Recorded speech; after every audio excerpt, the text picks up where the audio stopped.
We've all been there, feeling stuck in the grind, chasing that freedom we're aching to find.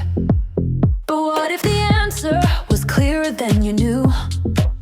With numbers and strategy, we'll walk you through. Welcome to Fearlessly Debt Free. I am Lisa Marie Heinz. We're talking about all these different topics week after week, and the more you think about it, if we've addressed this before, we're going to go into a little bit more depth, and that is getting our mind set, getting our heart set, and really approaching debt if we have it. And statistically, there's about 77% of Americans alone who are in some type of debt. But not only setting ourselves up for attacking and tackling debt with our mind, but also our heart, and getting ourselves ready to move forward. So we'll talk about a couple of things when it comes to attacking that debt. And then, of course, taking that mindset of habitual attitude and habitual actions to not only continue to conquer debt, but also to stay out of debt and then to build incredible wealth. So today we're going to talk about that emotional readiness. And you have to ask yourself, is my heart ready? Is my mind ready? Am I set up for that financial freedom? And so we ask again the questions that are going to prompt us to move into that direction. So we'll spend a few minutes together today. And of course, we always want to start by saying welcome to all of our new members to our group, and just a refresh as to why we are here together. And certainly there's so many people that you can listen to. There's so much of information readily available.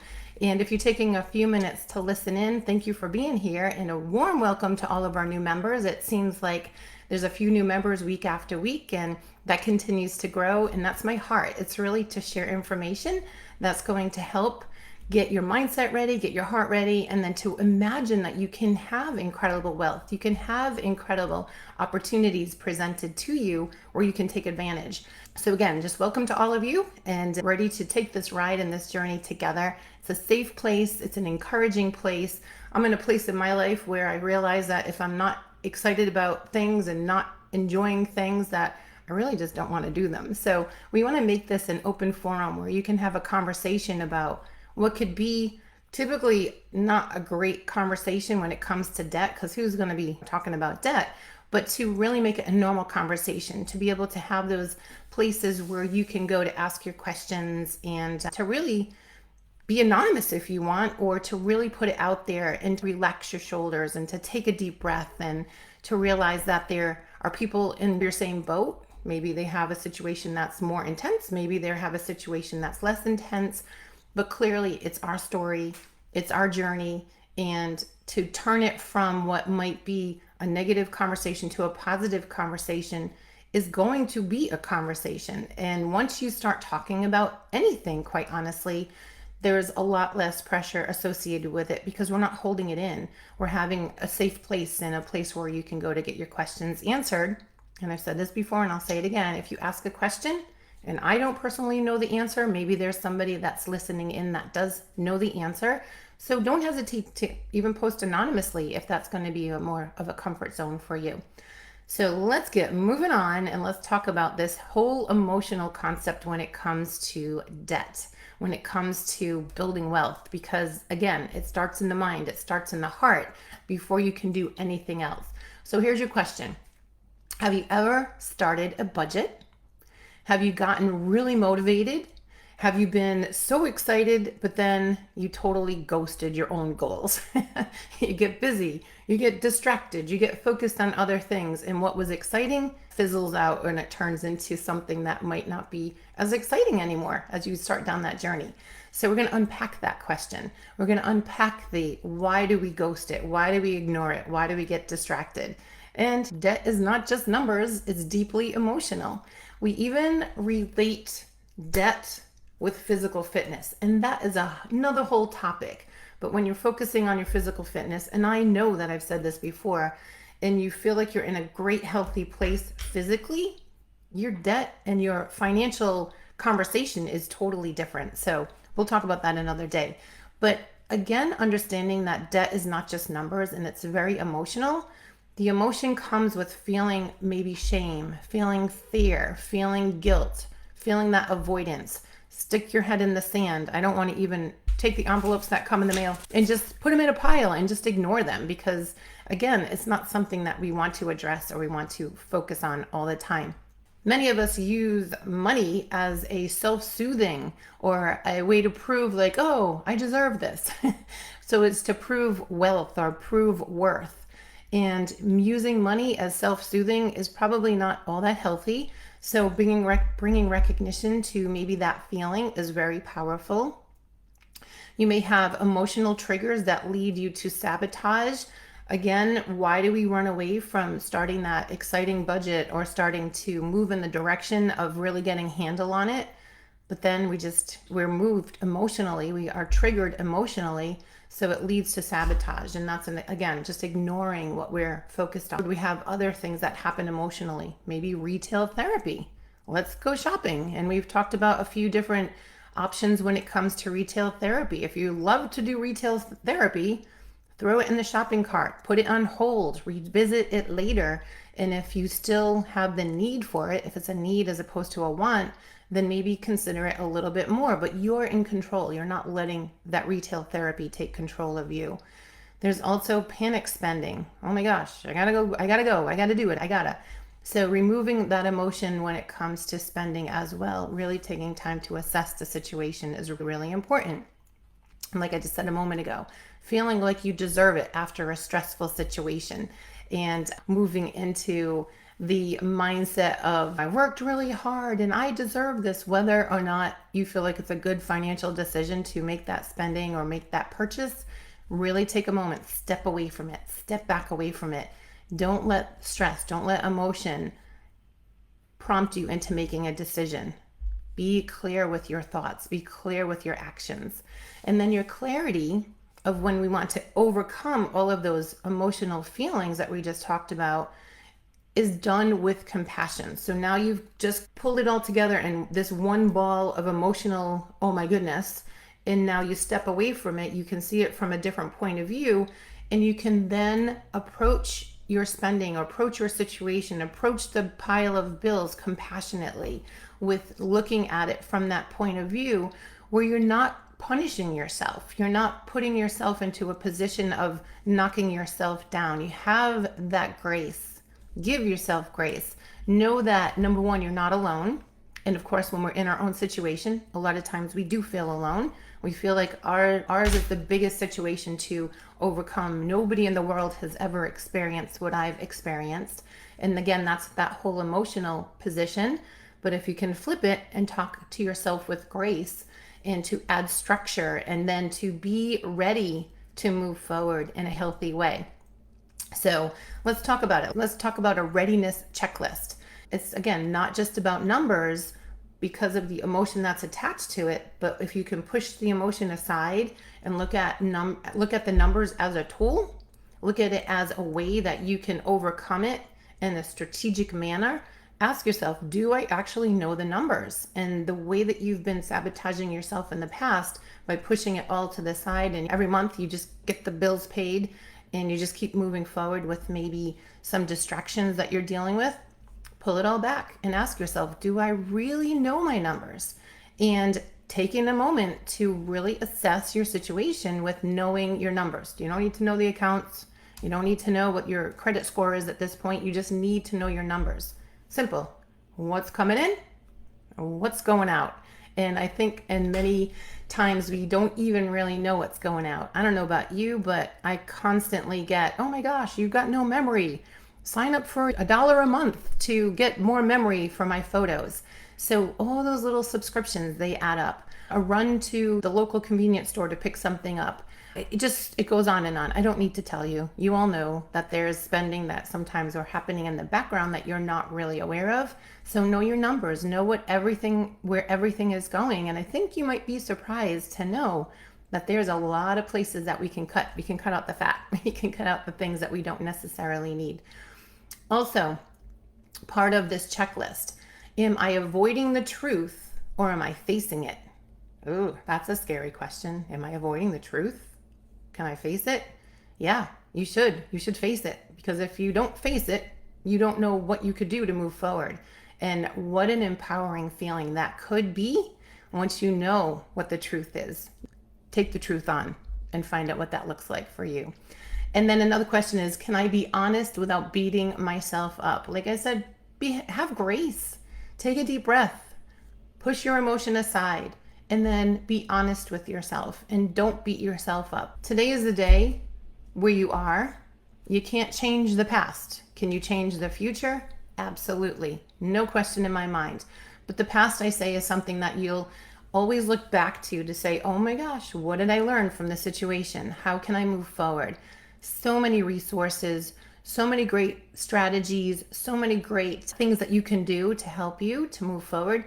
But don't beat yourself up. Don't do it. Another question in this checklist is, am I ready to ask for help?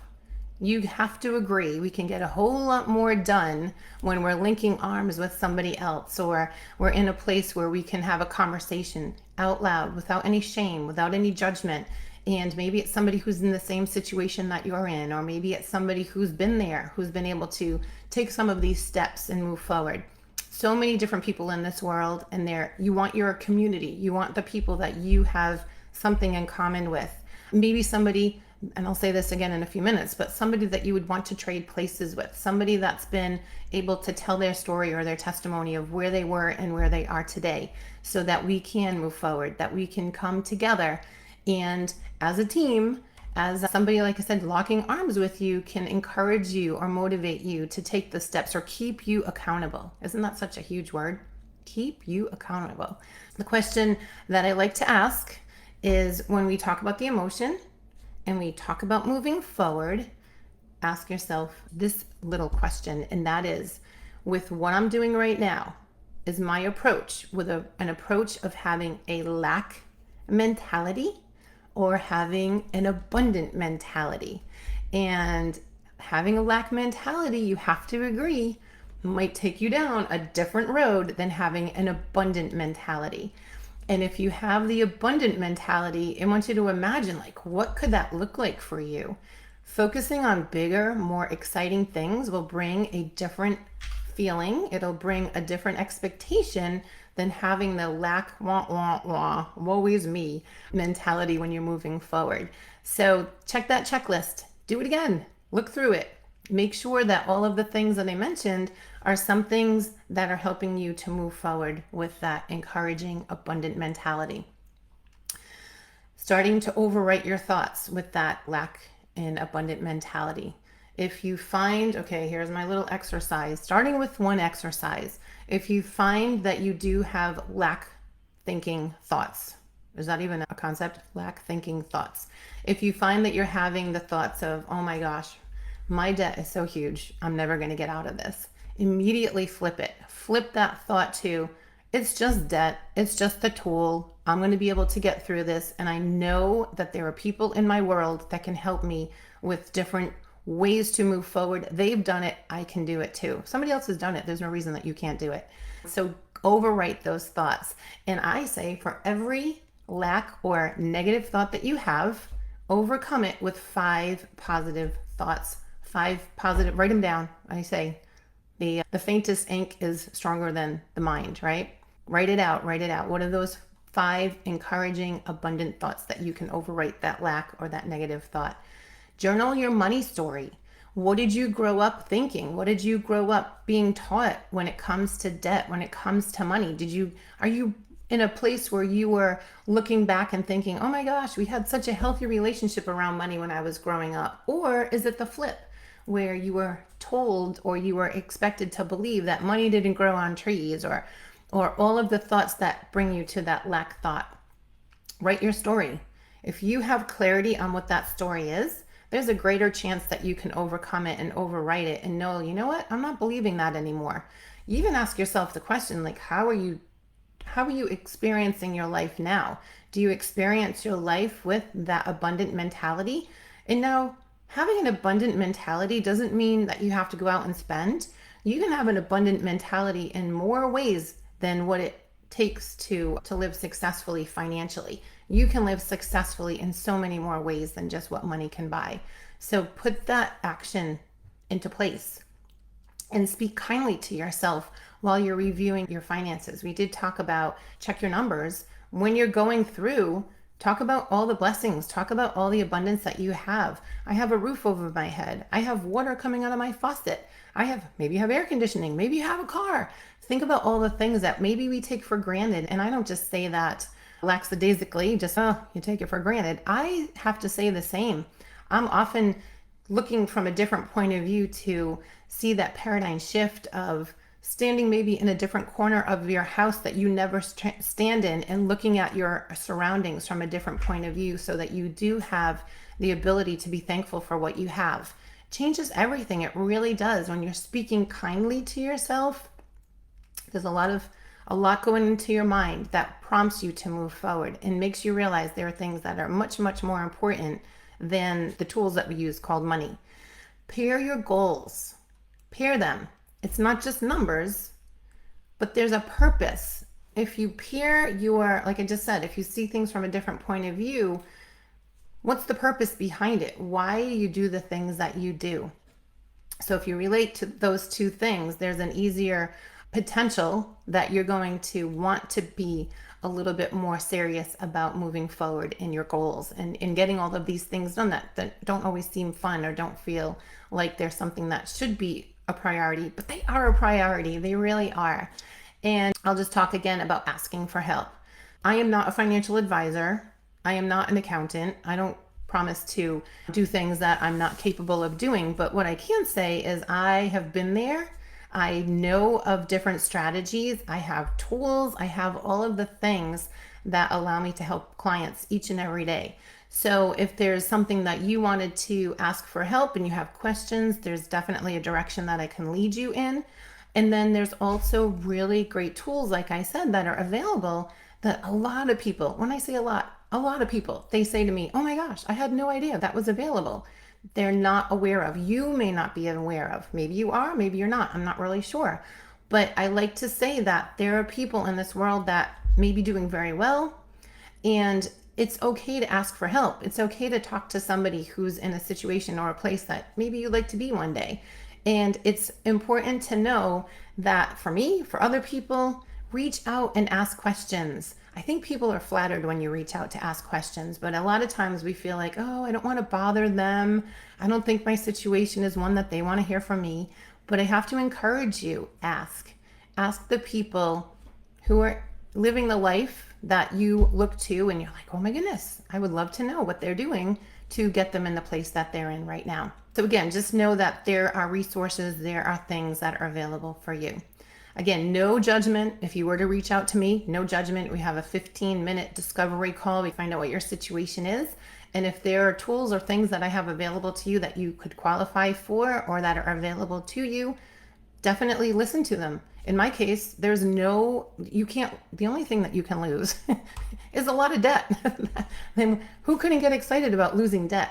And one of the programs I have that just blows my mind every time I work with a client is you put your analysis together, I put it into a system, I show it to you, and it's a third to a half of the time to pay all of your debt off, and a third to a half of what the debt that you owe. So if you consider your debt right now, whatever that number is, and chop it in half or chop it in a third, if you could get excited about that, then maybe we should talk. Definitely know that everything that we do is done with huge expectation and huge help. Of course, I'll leave some information in the comments below if you want to reach out. But keeping in mind that our time here together is primarily to encourage, to let you know that you're not alone, and to let you know that there are things out there that are available to you. Whether you keep moving forward and you pop on and you listen to the podcast, or you listen to or read up on some information that has little videos that can help you to reset your mind, know that your questions are valid. Your questions are awesome. No question is a bad question. And I want to be here to help and support you. And I want this community to be here to help and support each other. So again, locking arms together, living fearlessly debt-free, making big, abundant, bold moves to catapult you into living an abundant life. That's what it's all about. We're in this world for a short time, and I feel like, again, we should be enjoying our life, not feeling stressed, not feeling that we have sleepless nights because we don't know where the next bill is going to be paid, and to really live with just that expectation of we deserve more.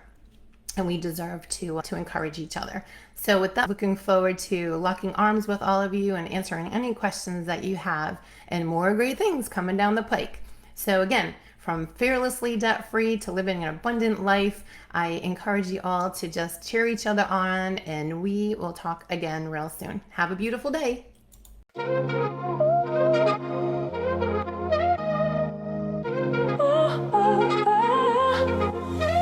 We've all been there, feeling stuck in the grind, chasing that freedom we're aching to find. But what if the answer was clearer than you knew? With numbers and strategy, we'll walk you through. This episode is brought to you by Fearlessly Debt Free. Do you have great income, but the debt just doesn't seem to be going down fast enough? Just know that you are not alone. At Fearlessly Debt Free, I help people just like you pay everything off. Credit cards, loans, even mortgages, in half to a third of the time, for half to a third of what you owe. And no, this isn't budgeting, it's not debt consolidation or bankruptcy. It's math, it's strategy, and it's automatic. And it works. How would it feel to be completely debt-free and to start building incredible wealth much, much faster? Schedule your free Debt to Wealth discovery call today at fearlesslydebtfree.com and take your next steps fearlessly.